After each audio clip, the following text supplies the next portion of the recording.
Hi everyone, welcome to this house. Today we are exploring the gold rush of 1849 and how it transformed California from a desolate, remote land into the heart of the American economy. Make sure to hit that subscribe button so you never miss an exciting episode. In the early 1800s, California was a faraway and nearly forgotten territory. It was a part of Mexico until 1821 when it became a part of the United States. At this time, it was basically just a barren, desolate wasteland with only around 1,000 non-native settlers. The nearest jail was over 2,000 miles away in Utah, so if you committed a crime, you were pretty safe from prosecution. There was no roads connecting it to the rest of the country and travel was incredibly difficult, not to mention the constant threat of death from disease. Wild animals or being attacked by Native Americans made it quite dangerous, yet somehow people were drawn to the area and were willing to brave all of these hardships. On January 24, 1848, a carpenter named James Marshall discovered gold at Sutter's Mill.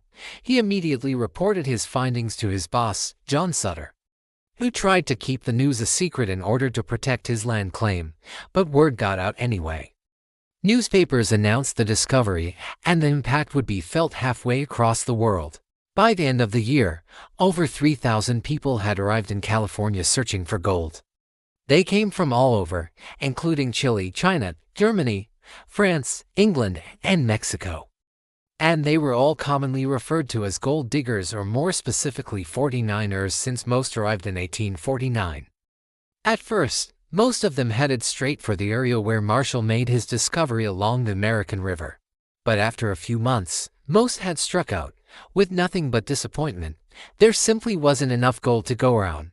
Many continued to search for gold, while others turned their attention to mining for other precious metals like quartz. Still, others found work building things like hotels, restaurants, and shops to serve those who were searching for gold.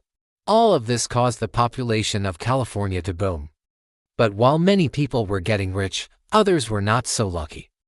Most of the 49ers were men. They lived in tents or makeshift huts and did hard labor from sunup to sundown. On average, each miner could only pan for about 2 hours per day due to the constant strain of keeping their mining equipment operational. Most miners were earning about $3 a day, which may sound like a lot, but when you consider that flour cost $5 a barrel, you can see that things weren't exactly cheap.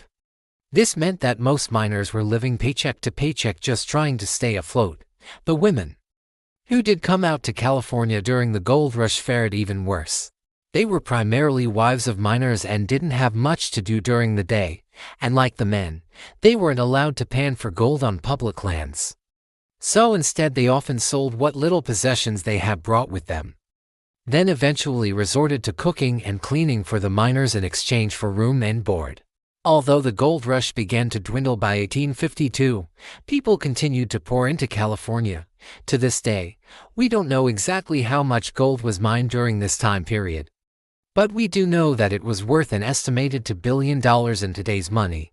The rush brought an incredible amount of wealth to the state and to some of the people. But it also brought a whole host of new problems, including overcrowded cities, rampant gambling, prostitution, and theft. It took several years for California to establish proper law enforcement and other services needed to support its growing population. In 1850, gold was still being discovered and people were still coming to California in droves. President Millard Fillmore asked Congress to admit California as a free state, thus balancing the number of slave and free states. This act, along with the discovery of even more gold, cemented California's future as a major player in the American economy. Thank you. I really hope that you enjoyed this quick glimpse into the gold rush of 1849. If you want to learn more about this fascinating time period, check out the links below. I'll see you next time on this house.